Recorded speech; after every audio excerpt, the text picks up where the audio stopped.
প্রশ্নে আছে প্রতীক একটি দ্রব্য কার্তিককে 20% লাভে বিক্রি করলো এবং কার্তিক সেটি স্বস্তিককে 40% লাভে বিক্রি করলো।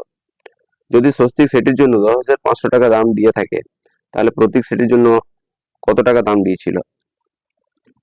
বলা হয়েছে প্রতীক একটি দ্রব্য কার্তিককে 20% লাভে 120% লাভে এবং কার্তিক সেটি 40% লাভ করে 140, সে স্বস্তিককে বিক্রি করে এবং স্বস্তিক সেটি বলছে 10,500 টাকায় কেনে। তাহলে বলেছে প্রতীক কত টাকায় কিনেছিল? 2 থেকে 2 কাটলাম, 4 3 12, 4 25 100,